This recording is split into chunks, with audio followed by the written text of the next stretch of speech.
എന്നാ യോജിക്കോളെ? ഇവൻ പറയാ 2015 ജനങ്ങൾക്ക് റോഡ് വേണ്ട, പക്ഷെ ഇപ്പൊ ഉള്ള ജനങ്ങൾക്ക് റോഡ് വേണം. ഇപ്പം പറയുന്നത് കേരളയിൽ ഇപ്പം വേണ്ട, 10 കൊല്ലം കഴിഞ്ഞ വേണം. ഈ പറഞ്ഞ കേരള എതിർക്കുന്ന ആരാ? യുഡിഎഫ് മാത്ര. ജനങ്ങൾ മൊത്തം എതിർക്കുന്നത്. അപ്പൊ റോഡ് വന്നാൽ നിങ്ങൾ എന്തിനാ എതിർത്തേ?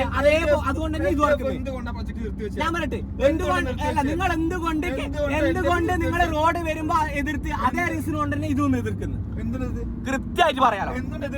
ഇത് വരും നീ പറഞ്ഞല്ലോ. ഈ ഒരു പദ്ധതി പിണറായി അല്ല, ഈ റോഡിന്റെ വികസനത്തിന് ഒരടിയും കൂടി കേരളയിൽ പോലത്തെ ഒരു പദ്ധതി പിണറായി 5 വർഷം കൊണ്ടില്ല.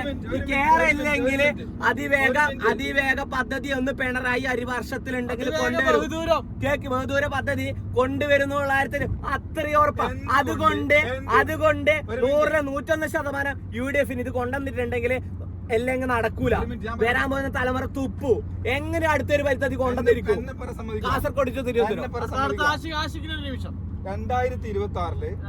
10 കൊല്ലത്തോളം LDF ഭരിച്ചിട്ട് കേരളയിൽ എന്ന് പറഞ്ഞ സംഭവം പ്രൊജക്ട് കൊണ്ടുവന്നിട്ട് മണ്ണക്കുറ്റി ഓരോ വീട്ടിൽ കൊണ്ടുപോയി വെച്ച്, എന്നിട്ട് സർക്കാർ ഒഴിയുന്നതിന് മുമ്പായിട്ട് അവർ കേരളയിൽ നിന്ന് പദ്ധതി നിർത്തിവെച്ച്. എന്തുകൊണ്ട്? ജനങ്ങളുടെ പ്രതിഷേധം കാരണം അവർക്ക് മുമ്പോട്ട് പോകാൻ പറ്റുന്നില്ല. ഒരു മിനിറ്റ് പറയട്ടെ. ജനങ്ങളുടെ പ്രതിഷേധം കാരണം അവർക്ക് മുമ്പോട്ട് പോകാൻ പറ്റുന്നില്ല. കേരളയിൽ നിന്ന് പ്രൊജക്ട് നിർത്തിവെച്ച് സർക്കാർ പറ്റാത്തത് കൊണ്ട്. അതേപോലെ 2014 സമയത്തും ജനങ്ങളുടെ പ്രതിഷേധങ്ങൾ കാരണം UDF നിർത്തിവെക്കേണ്ട അവസ്ഥ വന്നു. മനസ്സിലായ? എന്നിട്ട് എന്തുകൊണ്ട് 2005 പിണറായി വന്നേരം ആ പ്രതിഷേധം തരണം ചെയ്തല്ലോ. അതേപോലെ കേരളയിൽ ബദൽ സംവിധാനം UDF സർക്കാർ കൊണ്ടുവരും. അതിന് ഒരു സൊല്യൂഷൻ കണ്ടെത്തി കൊണ്ടുവരും. അത് ഉറപ്പാണ്. അത് സമയങ്ങൾ മാറുമ്പോ ജനങ്ങൾ മാറും. സിറ്റുവേഷൻ പണ്ടത്തെ പോലെ ഇപ്പം ജീവിക്കുന്നത്. കൊല്ലങ്ങൾ മാറുന്ന ഞാൻ ഡെവലപ്പ് ആയിക്കൊണ്ടേയിരിക്കും. ജനങ്ങളെ മെന്റാലിറ്റി മാറും.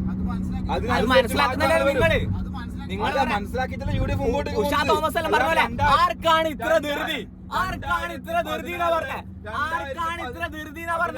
അഭിനവ് പറയാൻ സമ്മതിക്കോ? 2014 ഹൈവേന്റെ കാര്യവും 2026 നല്ല മാറ്റമുണ്ട്. ജനങ്ങൾ മാറി ചിന്തിക്കൂ. കാലഘട്ടം മാറുന്ന ജനങ്ങളുടെ ചിന്താഗതി മാറും. എന്നിട്ട് കേരളയിലെടുത്തു. കേരളയില് പറഞ്ഞല്ലോ, നീ എന്നെ പറഞ്ഞല്ലോ പ്രതിഷേധം ആൾക്കാരെ വിട്ടിട്ടില്ല. എന്തുകൊണ്ട് നല്ലൊരു പദ്ധതിയാണ് UDF സപ്പോർട്ട് ചെയ്തില്ല? സർക്കാർ UDF എന്താ പറഞ്ഞത്? നടക്കൂല. നടക്കാത്ത അതിന് പല സംവിധാനം കൊണ്ടുവരും. അതന്നെ ഞാൻ പറഞ്ഞത്. കേരളയിൽ നിന്റെ ഒരു